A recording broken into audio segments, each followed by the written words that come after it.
This is definitely the dream. Thanks. Life goes by faster too. This is probably the worst thing to eat before an interview. It's like peanut butter and coconut nibs from Juice downtown. What's up, We're Juice? here from Aspen, and I got a lot of peanut butter in my teeth.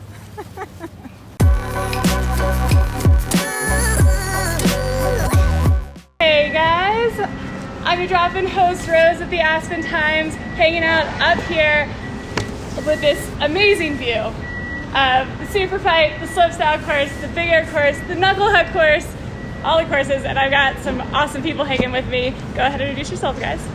Hello everybody, Jack Mitrani here. Used to compete right there in the half pipe. Now I'm lucky enough to call myself the host of the X Games, and I'm just grateful to be at the top of the tower with this beautiful view and these beautiful people. And I'm Austin, sports editor for the Aspen Times, fourth year covering X Games, and I got to cover Jack in his first time hosting 4 years ago. So 4 years ago, man. fun. We're getting old. We're getting old up here. Yeah.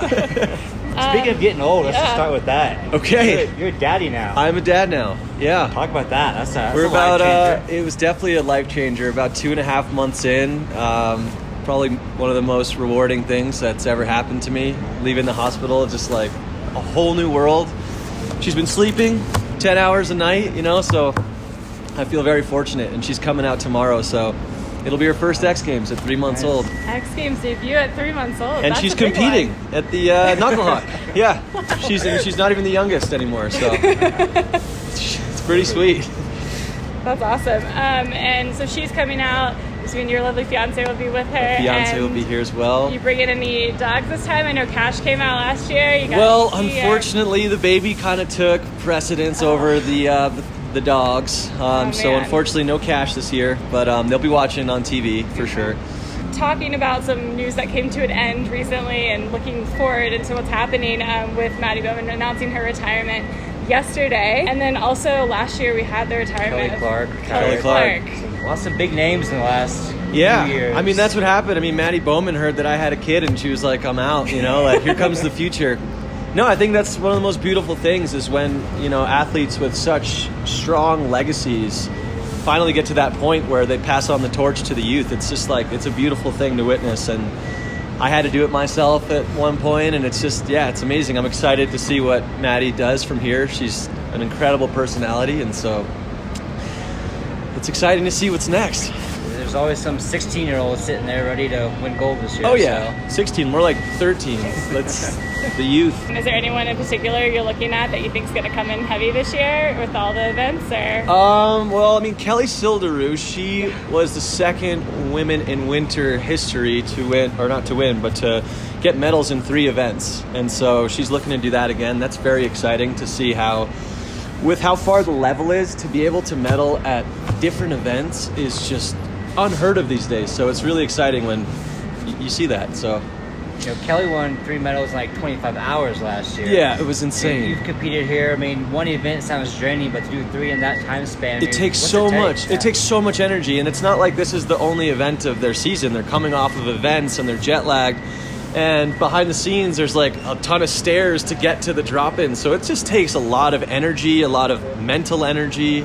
And so like the respect level it's just through the roof. I don't think people understand how much it takes to even compete in 3 events, let alone medal in 3. Now, Practice she's definitely overlapping. Capable of winning gold in all 3 of those. That would be cool. It is, but Let's go, if she Kelly. Does that mean, what would that mean as far as the feat in X Games? And that would be Hopefully it just unreal. inspires everybody else to just not only focus on one thing, but to just get on your skis or your snowboard or whatever it is and try to be the best at everything. That it's pretty inspiring. I mean, how different is the half pipe and the slope style? I mean, people, skiing and snowboarding, same thing, right? But they're completely different disciplines. You see completely different athletes doing both. I mean, does any of that carry over to both? It's like speaking Spanish and English, it's really hard to do both because just like the room for error or like the margin for error in half pipe, like you literally have to land like perfectly on the transition, and just like how you take off and how you get into those spins are completely different than when you take off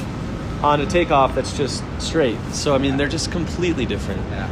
kind of delving into some of the events this year. There's a new event, Ski Knuckle Huck, based off last year's Snowboard Knuckle Huck, but there's also some new formats happening and how competition is. Can you break down each Yeah. discipline. A lot more jam sessions and It's- stuff like that this new year. format. It's a lot. I mean, I think what it comes down to is people just want action. They don't want to wait for scores and wait around. Like, they want to turn on the TV and just see run after run after run. So I think it's just a really innovative way to keep progressing the format. And so, like, instead of scores, you'll just see rankings, and it'll just be like, okay, this person just bumped into first. Here's another guy bumped into first. And I think we'll also see a lot more diversity within the runs. So it's not going to be the same run every time. Every time they're going to try to mix it up because it's overall impression. So it's going to be more entertaining to watch. All right, I think Thursday night is the snowboard halfpipe contest. Friday is the session. Yeah. What's the difference? I would say the superpipe contest is traditional. Like, you'll see it like you have in the past. And then the superpipe session, I think, is like a tribute to where superpipe came from. More about style and creativity and just innovating in a different way. You might see a triple cork.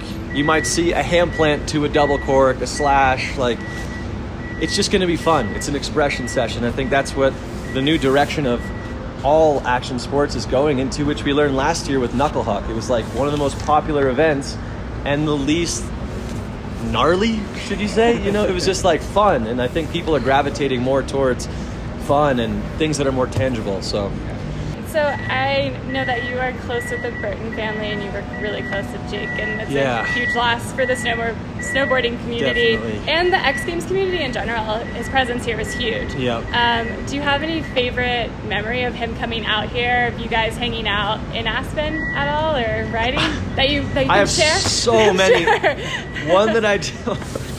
It's just like the first thing that popped in my head is one time I was like doing like the open for one of the shows. It was Superpipe, and I had one of like the stage managers with me, and we were like running, and I like had my jacket off, and he was like putting my jacket on when we were running, and we passed Jake, and he just made the funniest comment, like, "Oh, you can't even put your jacket on yourself anymore." Like, something just so funny. That was the first one, but he just, like you said, he had such a big presence no matter where he went. And I just remember him just at the bottom of Superpipe, just like holding court, and just had this like aura around him. So his energy is definitely going to be upon us this weekend, to say the least. And not only from the outside, but from within, with Mark, who was really close to him, Mark McMorris, Danny Davis. Like, there's a lot of riders out here that he influenced. So I think we'll see a level of emotion and extra progression with him carrying those guys. Let's talk about your role a little bit. It's year 4 for you, hosting this thing. I mean, it's gone by fast. I remember us doing the interview in year 1. Yep. I mean, what's changed for you in 4 years as far as maybe your own ability to host this thing? Nothing has changed, dude. No? Nothing changes. I still come in here the same way I did 4 years ago. It's just like research as much as I can and then just fly on the seat of my pants. Like, nothing's ever the same at X Games, especially when you're hosting and things are happening around you. So I just prepare as much as I can, and when I get here, it's just one thing at a time, you know. So I'm definitely not more comfortable or less nervous or anything. It's just maybe more grateful every year. Yeah. Just like still pinching myself that I get to call this my job. All right.